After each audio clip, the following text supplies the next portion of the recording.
Hello students. Gymnosperm, आज हम इस वीडियो में बात करेंगे जिम्नोस्पर्म के बारे में। जिम्नोस्पर्म एक नॉन फ्लावरिंग प्लांट्स है।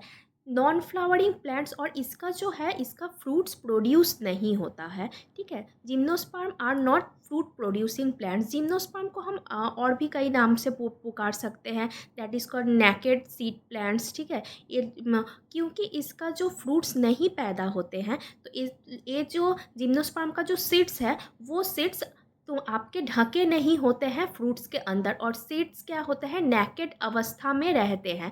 तो दैट इज़ कॉल्ड, वो इसको हम क्या कहेंगे, इसको हम कहेंगे इसका जो सीड्स है उसको हम लोग ट्रू सीड नहीं कह सकते। इसका जो जिम्नोस्पर्म का जो सीड है उसको हम लोग कहते हैं कोन।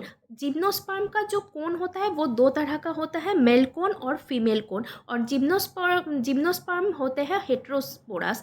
हेट्रोस्पोरस स्पोर दो तरह के होते हैं, एक होता है होमोस्पोरस, एक होता है हेट्रोस्पोरस। होमोस्पोरस मीन्स अगर सब प्लांट्स का जो प्लांट्स का स्पोर्स का टाइप्स, टेक्सचर और मॉर्फोलॉजिकल साइज सब अगर सेम तरह के होगा तो उसको हम कहेंगे होमोस्पोरस। और जो प्लांट्स का शेप, साइज, टेक्सचर्स अगर डिफरेंट तरह के होंगे तो उसे हम कहेंगे हेट्रोस्पोरस। तो जिम्नोस्पर्म हेट्रोस्पोरस में आते हैं।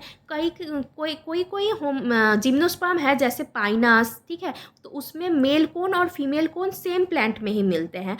और जैसे साइकस हो गया, साइकस का जो मेल कोन है और फीमेल कोन है वो डिफरेंट प्लांट्स में मिलते हैं। मेल कोन और फीमेल कोन अगर सेम प्लांट में ही होगा दैट इज़ कॉल्ड, वो प्लांट कहेंगे मोनोशियस। ठीक है, अगर मेल और फीमेल पार्ट अगर एक ही प्लांट में होगा दैट इज कॉल्ड, उसे हम लोग मोनोसियस कहेंगे। यहाँ पर हम लोग जिम्नोस्पर्म पढ़ रहे हैं तो इसमें हम क्या कहेंगे, मेल और फीमेल कोन अगर सेम प्लांट में होगा तो इसे हम लोग मोनोसियस कहेंगे। और मेल और फीमेल प्लांट अगर डिफरेंट प्लांट में होगा that is they are called dioecious. और मेल पोलन ग्रेन को हम लोग यहाँ पर बोलेंगे, मेल गैमेटोफाइट को हम लोग बोलेंगे पोलन। ठीक है, और जो फीमेल मेगास्पोरेंजिया है उसको हम लोग बोलेंगे ओव्यूल्स।